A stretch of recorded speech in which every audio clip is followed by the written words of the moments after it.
我係陳美圖，今日咧就想講下金庸嘅影視版同原著小說通常有咩唔同呢？最常見嘅就梗係楊過斷臂嘅問題啦。原著中楊過係斷右手嘅，但係影視版多數會將楊過斷嘅手改成左手，只有黃曉明版係斷右手用左手。其實楊過斷右手有一個好緊要嘅設定，就係因為斷咗右手，佢前半生嘅武功廢咗一大半，先由古墓派飄逸嘅武功改練厚重嘅玄鐵劍法，就係砍掉重練啦。如果斷咗手再去學玄鐵劍法，咁就只係男主角又學多一門神功，係版本增強啫。但係咁唔係因為導演冇睇原著，而係演員大部分都習慣用右手，如果要改用左手揸劍，仲要拍武打戲就唔好睇啦。但係其他角色嘅殘疾都有被改到，比如光明右士范堯為咗做臥底，親手殺咗明教嘅香主。張無忌聽到呢件事之後有啲唔開心，范堯為咗謝罪，左手一揮就切咗自己右手2隻手指落嚟。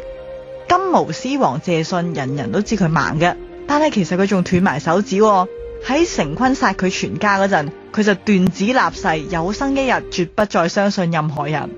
連城訣男主角狄雲仲慘，斷咗5隻手指，書中第2回仲未學成絕世武功就俾人冤枉，右手5隻手指都斬晒落嚟，噴晒啲血出嚟。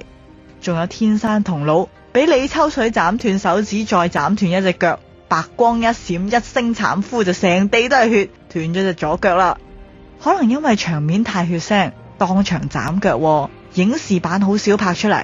至於斷手指，畫面上就唔夠顯眼，演員動作又會唔方便，索性就唔拍啦。明顯斷手指嘅就只有九指神蓋洪七公。另外主角做壞事都好少拍出嚟嘅。話說喬峰就用晒自己啲錢啦，於是佢當晚就潛入官府，喺官府偷咗幾百兩銀，一路上大吃大喝，又飲酒又食肉咁，劫富濟自己啊。黃蓉肚仔餓啦，江邊農家小屋有隻公雞喺度叫，黃蓉就跑埋去，冇幾耐就偷咗隻公雞翻嚟，整成叫化雞，都引嚟咗餵食嘅洪七公。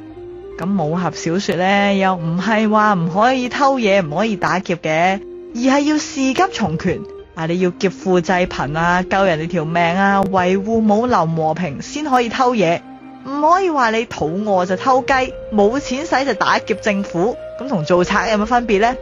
呢啲偷雞摸狗嘅嘢夾喺小說度只係幾句描述，如果實際拍出嚟就有損主角嘅形象，都驚教壞細路噶嘛，所以就好少拍出嚟啦。你又覺得影視版同原著小說通常有咩分別呢？如果大家中意呢條片，歡迎俾個 like 同分享俾你嘅朋友，仲可以撳埋下面呢個小鈴鐺，訂閱口述武俠頻道。